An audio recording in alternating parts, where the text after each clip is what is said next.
I want to turn to the pandemic now, and there was good news for New South Wales residents this week.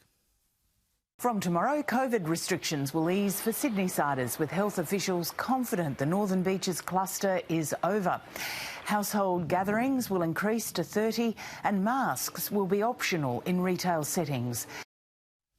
Now, this has happened, of course, because New South Wales has now gone more than 10 days with 0 cases of community transmission of the coronavirus. Successfully dealing, of course, as mentioned in there, with the Northern Beaches cluster. But some media experts back earlier in the month warned us this couldn't be done. New South Wales is not doing enough. You know, any Victorian watching us chat just now knows this, and they're looking askance at New South Wales. Why haven't they learned this? They're still intending to have a test, a cricket test next week with 24,000 people. The inconsistencies are just growing. But in Victoria, they've learned their lesson. I mean, so the precautionary principle would be locking down Greater Sydney and really holding that for about 2 weeks.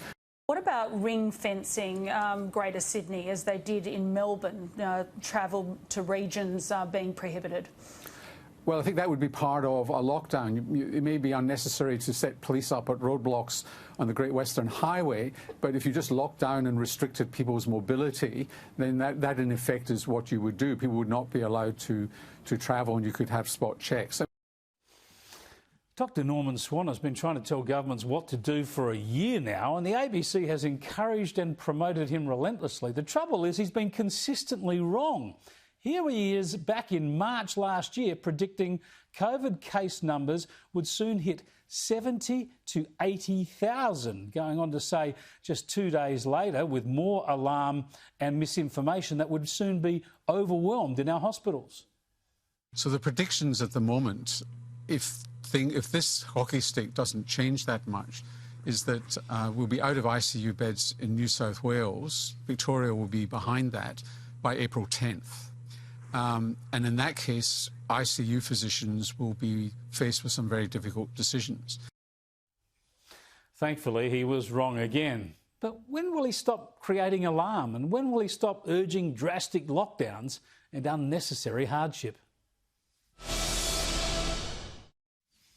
He's been at it for a long while, Gemma, but somehow Gladys Berejiklian and New South Wales in particular keep proving him wrong. You don't have to shut down a whole state like Daniel Andrews did. No, you absolutely don't, and full credit to New South Wales Health and the leadership of the Premier and Dr Kerry Chant.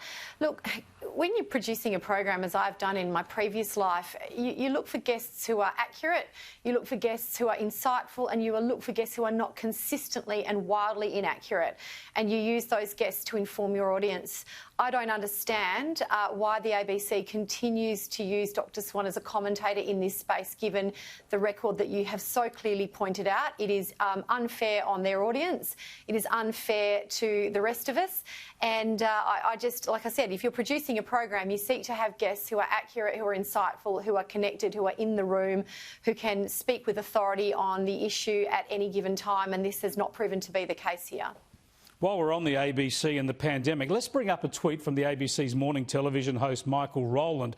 He was tweeting about a front page in the Daily Telegraph today, having a go at Anastasia Palaszczuk wanting more federal government to pay for her tourism industry.